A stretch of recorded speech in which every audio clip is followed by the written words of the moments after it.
నమస్కారం. మానస కార్యక్రమానికి స్వాగతం.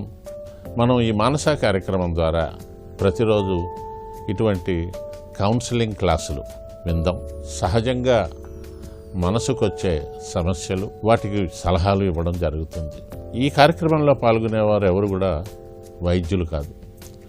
మేము సైకాలజీ చదివి కౌన్సిలింగ్ చేసేవాళ్ళు, లేదా ఎంబీఏలు చదివి శిక్షణ కార్యక్రమాలు చేసేవారు, టీచర్లు, ఇటువంటి వారు ఉంటారు. ఈరోజు మనం మాట్లాడుకునే సబ్జెక్ట్ సాఫ్ట్ స్కిల్స్.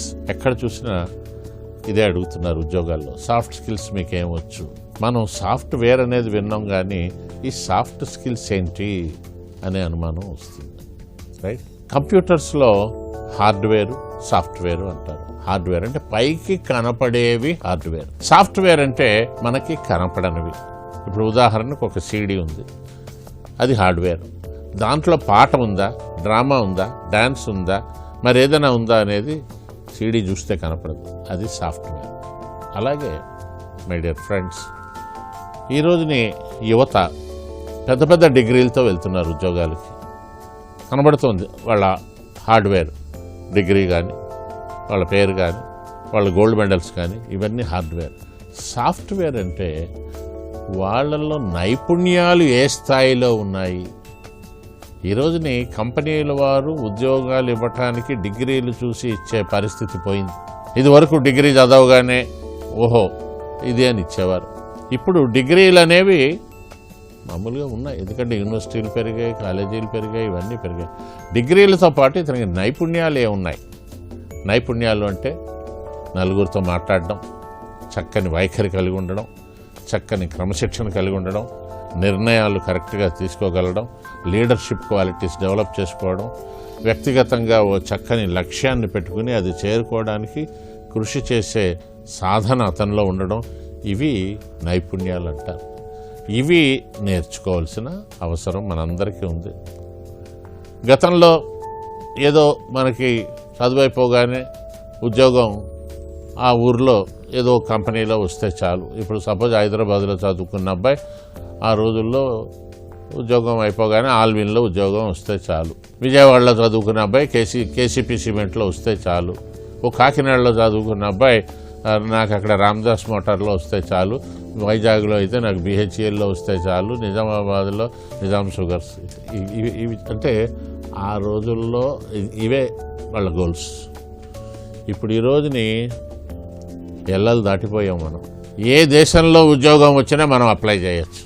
ఈ రోజున ప్రపంచంలో చూడండి, ఎన్ని పెద్ద పెద్ద సంస్థల్లో భారతీయులు, ముఖ్యంగా తెలుగువారు ఎటువంటి పొజిషన్స్లో ఉన్నారో తెలిసిన.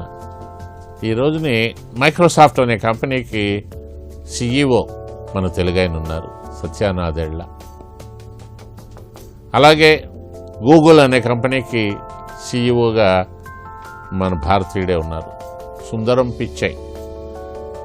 అలాగే పెప్సీకోలా సిఈఓ 197 దేశాలకి సుప్రీం చీఫ్గా ఇందిరా నూయి అనే మన మద్రాస్ మహిళ ఉందని. ఇలా చెప్పుకుపోతే ఎందరో ఎందరో ఎందరో ఉన్నారు. రాజీవ్ సూరి, ఆయన మరి నోకియాకి. ఈ రకంగా దేశ విదేశాల్లో ఏ రంగంలో చూసినా, హార్డ్వేర్ రంగం, ఆర్థిక రంగంలో అత్యద్భుతమైన స్థితిలో ఉన్నవాళ్ళు ఉన్నారు.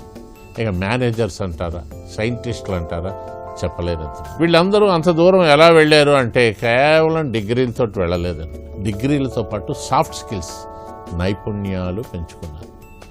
ఈరోజు నేను రాష్ట్ర ప్రభుత్వం కానీ, కేంద్ర ప్రభుత్వం కానీ అందరూ కోరేది ఒకటే, నైపుణ్యాలు, నైపుణ్యాలు, నైపుణ్యాలు. స్కిల్ డెవలప్మెంట్ వాళ్ళు నేర్చుకోండి. మీకు ఏమవచ్చు? నాకు డిగ్రీ ఉందండి. డిగ్రీ ఉంటే నీకు నైపుణ్యాలు ఏదో ఒకటి మనకి, నేను ఇది చేయగలను, ఏమైనా పర్వాలేదు, నేను కార్ డ్రైవింగ్ చేయగలను, నేను రన్నింగ్ చేయగలను, నేను వాకింగ్ బాగా చేయగలను, నేను సైక్లింగ్ బాగా చేయగలను, స్కేటింగ్ బాగా చేయగలను, షటిల్ బాగా ఆడగలను. ఇటువంటివి ఏమీ లేకుండా చదువు చదువు చదువు చదువు చదువు అని చదువు మీద పడి ఇక వేరేవి లేకపోవడం వల్ల సరైన ఉద్యోగాలు లేవు. చాలా బాధాకరమైన విషయం ఏంటంటే, మొన్న ఉత్తరప్రదేశ్లో సెక్రటేరియట్లో 368 ప్యూన్ పోస్టులకి వాళ్ళు అనౌన్స్మెంట్ ఇస్తే నోటిఫికేషన్ 23 లక్షల అప్లికేషన్స్ వచ్చాయి. అందులో 10వ తరగతి వాళ్ళ కోసం అసలు ఈ ఉద్యోగం. కానీ ఇంటర్ పాస్ అయిన వాళ్ళు, డిగ్రీలు పాస్ అయిన వాళ్ళు, ఎంబీఏలు పాస్ అయిన వాళ్ళు, ఎంఏలు, ఎంకామ్లు, ఎంఎస్సీలు, బీటెక్లు, ఎంటెక్లు, పిహెచ్డీలు కూడా ఉన్నారు. 23 లక్షల మంది అప్లై చేశారంట. అంటే దీనికి మనం 2 రకాలుగా కారణాలు ఊహించుకోవచ్చు. మొదటిది, వాళ్ళు చదివిన చదువు అయితే చదివారు, కానీ ఆ చదువుకు సంబంధించిన ఉద్యోగాల్లోని ఇంటర్వ్యూస్కి వెళ్ళి సబ్జెక్ట్ మ్యాటర్ లేక వెనక్కి వచ్చేసిన వాళ్ళు ఉండాలి. లేదా కమ్యూనికేషన్ స్కిల్స్ చదివింది చెప్పలేక రావచ్చు. మూడోది, స్వయం కృషి మీద వాళ్ళకి నమ్మకం లేక ఏదో గవర్నమెంట్ జాబ్ వస్తే చాలు అనుకునేలా ఉన్నారు. కానీ ప్రస్తుతం పరిస్థితి మారుతుంది. ప్రపంచం అంతా చిన్న గ్రామం అయిపోతుంది. The fittest can only survive. ఏం వచ్చో మీకు చెప్పండి, ఏం రావాలో తెలుసుకోండి. ఇప్పుడు ఈరోజు ప్రభుత్వాలు కూడా స్కిల్ డెవలప్మెంట్ మీద ఒక్కొక్క మనిషి మీద 10,000, 20,000, 30,000, 50,000 ఖర్చు పెట్టి ప్రభుత్వం వాళ్ళకి నైపుణ్యాల శిక్షణ ఇస్తుంది. సో ఇప్పుడు నేను మాట్లాడబోయేది నైపుణ్యాలని ఎలా అభివృద్ధి పరచుకోవాలి, ముఖ్యమైన నైపుణ్యాలు ఏమిటి. నేను దీనికి ఒక ABCDలు తయారు చేశాను. ABCDEFG. ఏ అంటే యాటిట్యూడ్ చేంజ్. యాటిట్యూడ్ చేంజ్ అంటే మీ వైఖరిని మార్చుకోవడం. నేను ఇంతే, నేను మారను అనేవాళ్ళు మారాలి. మారకపోతే ప్రపంచం ఒక పక్కన పెట్టేస్తుంది. మన వెనకవాడు ముందుకు వెళ్ళిపోతాడు. నేను కొత్త విషయాలు నేర్చుకోనంటే ఎట్టా? నేర్చుకుంటూనే ఉండాలి. 60 ఏళ్ళు దాటినా కూడా మనము చదవచ్చు. So attitude change. 2B అంటే బిహేవియర్ మాడిఫికేషన్. మన ప్రవర్తనలో మార్పు తీసుకురావాలి. C అంటే క్రియేటివిటీ. కొత్త కోణంలో ఆలోచించాలి. అందరూ ఆలోచించాలా? ఆలోచించకూడదు. D అంటే డిసిప్లిన్, క్రమశిక్షణ ఉండాలి. ABCDE. E అంటే చాలా ఇంపార్టెంట్, ఎఫెక్టివ్ కమ్యూనికేషన్. కమ్యూనికేషన్ అంటే మాట్లాడడం. ఎఫెక్టివ్ అంటే కనెక్ట్ అవ్వాలి. మీరు ఎప్పుడైతే కనెక్ట్ అయ్యారో అవతల వాళ్ళు మీరంటే ఇష్టపడతారు, మళ్ళీ మాట్లాడతారు. F అంటే ఫోకస్. అంటే దేని మీద మనసు పెట్టారో అదే చూడండి, కాన్సన్ట్రేట్ చేయండి. అండ్ G అంటే గోల్ సెట్టింగ్, లక్ష్యాన్ని నిర్ణయించుకోవాలి. ఇవి ఏవి లేకుండా నేను డిగ్రీ పాస్ అయిపోయాను, నాకు డిగ్రీ వచ్చింది, నేను రావండి ఉద్యోగాలు. దీనికి ఏంటంటే స్కిల్ అనేది ఉండాలి, డెవలప్ చేయాలి. చిన్న జాబ్స్ అంటూ ఏవి లేవండి, అన్నీ కూడా ముఖ్యమైనవే. దాంట్లో కూడా టాలెంట్ కావాలి.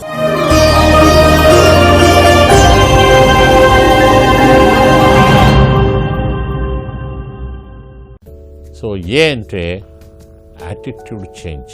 సైకాలజిస్టులు ఏమంటారంటే it is your attitude, not the aptitude that determines your altitude in the life అంటారు. అంటే సమాజంలో మీ స్థాయిని నిర్ణయించేది మీ ఇష్టాలు కాదు, మీ వైఖరి, మీ యొక్క దృక్పథం. మీరు చూసే దానిని బట్టి మీరు ఆ పని పట్ల అంకిత భావం, వ్యతిరేక భావం చూపిస్తారు. అంకిత భావం చూపించాలి అంటే అన్నీ బాగుంటాయి అనుకోవాలి. అంటే ఎలాగంటే ఒక మనిషికి ఒక హాఫ్ గ్లాస్ మిల్క్ ఇస్తే అంకిత భావం గలవాడు ఏమంటాడంటే ఆ గ్లాస్ తీసుకుని సగం నిండింది సార్, సగం ఉన్నాయి సార్ పాలు అంటాడు. వ్యతిరేక భావం ఉన్నవాడికి అదే హాఫ్ గ్లాస్ మిల్క్ ఇస్తే ఏం సార్ సగం ఖాళీగా ఉంది అంటాడు. వాడు బతుకంతే. వాడు జీవితంలో ఎప్పటికీ సక్సెస్ అవ్వలేడు.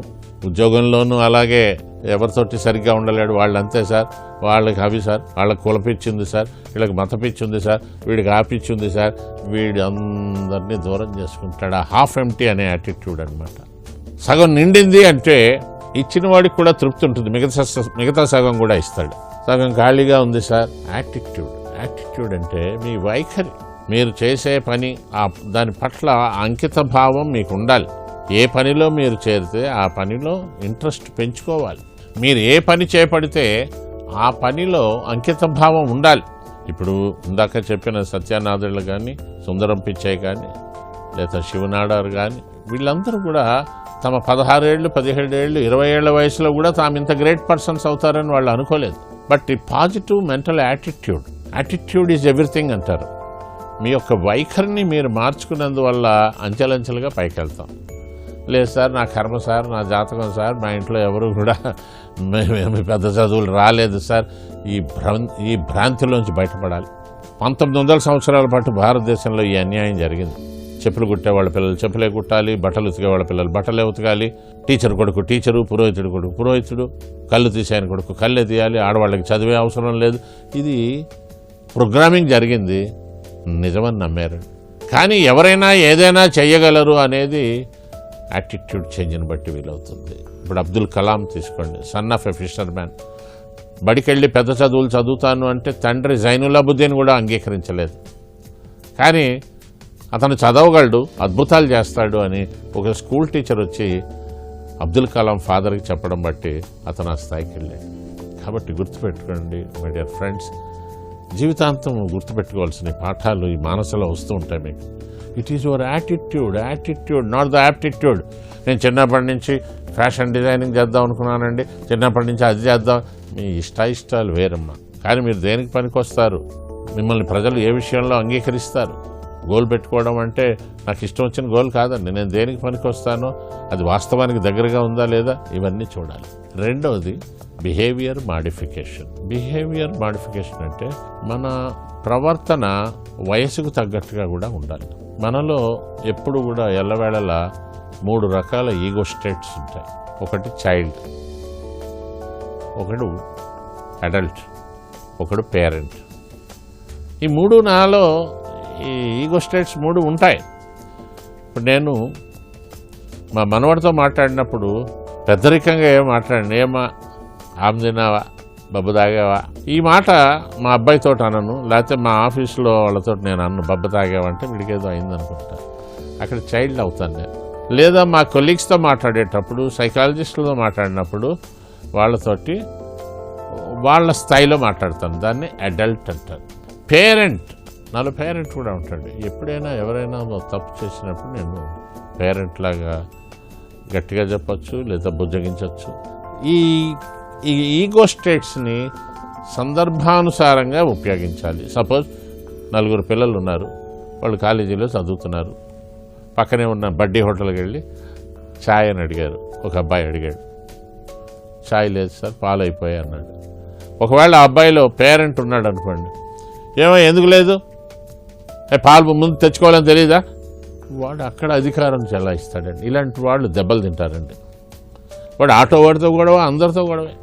సపోజ్ అతనిలో ఒక పేరెంటల్ ఈగో ఉందనుకోండి, కాఫీ అడిగాడు, లేదా ఛాయ్ అడిగాడు, లేదు అన్నాడు, కోపం వస్తుంది. కాఫీ ఎందుకు లేదా, ఛాయ్ ఎందుకు లేదా, పాలు లేవా, పాలు తెచ్చుకోవాలని తెలీదా. ప్రతివాడి మీద మీరు ఒకటి గుర్తుపెట్టుకోండి, రోజు కలవని వాళ్ళతోటి గొడవ పెట్టుకోకండి. సపోజ్ అతనిలో అడల్ట్ ఉన్నాడు అనుకోండి, కాఫీ ఉందా, లేదు అంటే లేదా, పోనీ ఏదైనా సాఫ్ట్ డ్రింక్ ఉందా, అది లేదా, సరే వాటర్ ఇవి అంటాడు. సర్దుకుపోయే తత్వం, వీడు హాఫ్ ఫుల్ అనేవాడు.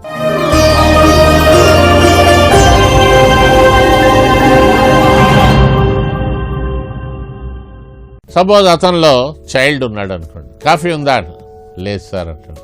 ఒక్కసారి పిల్లవాడు అయిపోతుంది. నా కర్మ, నా జాతకం, నేను ఎక్కడికి వెళ్ళినా ఇదే జరుగుతుంది. మొన్న సినిమాకి వెళ్ళినా టికెట్ దొరకలేదు, మొన్న అదే ఇదే, నా బతికిట, నా జాతకం నాకన్నా శనిగా. వీడితో పక్కన కూర్చుంటే మనకి అట్లాంటి దిక్కుమాలిన ఆలోచనలు వస్తాయి. వాడు ఎప్పుడు చూసినా నా కర్మ, నా జాతకం. ఒకటి గుర్తుపెట్టుకోండి మై డియర్, ముఖ్యంగా ఈ కార్యక్రమం మనస చూసేవాళ్ళు, మన కర్మ, మన జాతకం, మన నసీబు ఇవన్నీ మనమే రాసుకుంటున్నాం. మీరు భగవంతుడిని నమ్మితే భగవంతుడు మీకు ఒక పేపరు పెన్సిల్ ఇచ్చాడు, మిమ్మల్ని రాసుకోమన్నాడు. మీరు ఏం రాసుకుంటే అది అవుతారు తప్ప మీ ఇష్టం వచ్చినట్టు మీరు చేసి వాడు అలా చేశాడు, వీడు ఇలా చేశాడు అనకూడదండి. You design your destiny. నాకు చిన్నప్పుడు చదువు రాదన్నారండి, నేను 16 ఏళ్ల వయసుకి నేను పోతానన్నారండి. మనం మార్చుకోవాలండి, వీ హ్యావ్ టు డిజైన్. ఎప్పుడైతే మీ మీద మీకు ఆత్మవిశ్వాసం ఉందో అద్భుతాలు చేస్తారండి. మూడవది క్రియేటివిటీ అంటే సృజనాత్మకంగా ఆలోచించడం. అందరికీ తెలిసిన విషయమే, కొత్త కోణంలో ఆలోచించాలి. Creativity, it is something to bring into form which was not existing earlier అంటారు. పాత విషయాన్నే ఒక కొత్త కోణంలో చెప్పడం. ఉదాహరణకి నాసా అంతరిక్ష పరిశోధన చేసేవారు 1962లో నీల్ ఆర్మ్స్ట్రాంగ్ని వారిని పైకి పంపారు.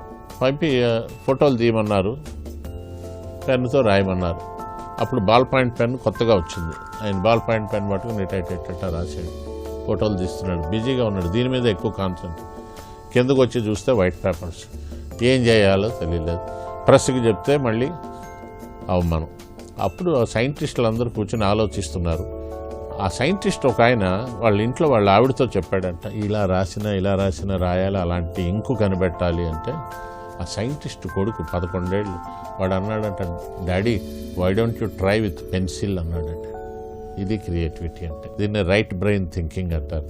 కొత్త కోణంలో అందరూ ఆలోచిస్తున్నట్టు కాకుండా కొత్తగా.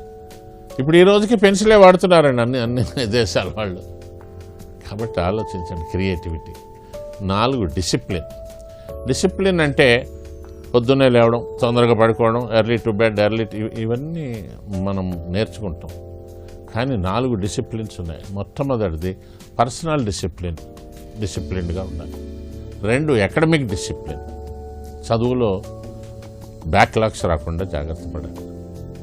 3వది చాలా ఇంపార్టెంట్ సోషల్ డిసిప్లిన్. ఈ మధ్య ఫ్రెండ్స్ ఎక్కువైపోయి చదువులు పక్కన పెడుతున్నారు, అవి కంట్రోల్ చేయండి. 4వది స్పిరిచువల్ డిసిప్లిన్, భగవంతుడు, భక్తి, ఏమీ లేకపోతే సమాజం, నేచర్.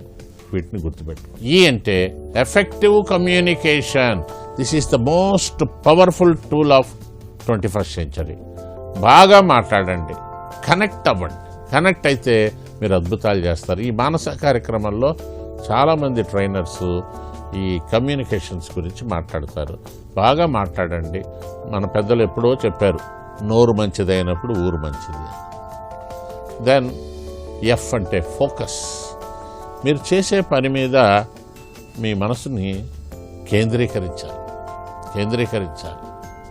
ఇప్పుడు చూడండి, ఆకాశంలో వెళ్తున్న గ్రద్ద కింద ఉన్న పావుని తినాలనుకున్నప్పుడు దాని మూమెంటు, దాని స్పీడు గమనించి కరెక్ట్గా అదే టైంకి అక్కడ దిగి టప్ అని పట్టుకుని పైకి వెళ్తుంది. దానికి కాన్సన్ట్రేషన్ ఉన్నప్పుడు మనకు లేదని. నాకు చదువు మీద కాన్సన్ట్రేషన్ లేదు అంటాడు ఒక అబ్బాయి. టీవీ గంటల తరబడి చూస్తాడు, దానికి కావాలి కదా. చివరిగా జీ అంటే గోల్ సెట్టింగ్. మీ లక్ష్యాన్ని కరెక్ట్గా నిర్మించుకోండి. దీనికి ఒక ప్రిన్సిపల్ ఉంది, స్మార్ట్ అంటారు, SMART. ఎస్ అంటే స్పెసిఫిక్, ఒకటే పెట్టుకోండి. ఎం అంటే మెజరబుల్, చేరగలిగేది అయి ఉండాలి. ఏ అంటే అచీవబుల్, సాధించగలిగేది అయి ఉండాలి, అంటే వ్యసనాలని సరదాలు తగ్గించుకోవాలి. ఆర్ అంటే రియలిస్టిక్, వాస్తవానికి దగ్గరగా ఉండాలి, పెద్ద పెద్ద ఆలోచనలు కాకూడదు. టీ అంటే టైం బౌండ్, దానికి ఒక టైం పెట్టండి. ఇన్నాళ్లలోగా చేస్తాను. ఇది ఉన్నవారు ఒక విద్యార్థిగా ఉన్నా, ఒక ఉద్యోగిగా ఉన్నా, ఒక గృహిణిగా ఉన్నా, ఒక వ్యాపారవేత్తగా ఉన్నా, ఏ ప్రొఫెషన్లో ఉన్నా సరే మీరు ఈ సాఫ్ట్ స్కిల్స్, ఇప్పుడు చెప్పిన ఈ సప్త నైపుణ్యాలను మీరు సాధన చేసిన రోజుని మీరు అద్భుతాలు చేయగలుగుతారు. మీకు అంతా మంచి జరుగుతుంది. శుభం. మీ పట్టాభిరామ్.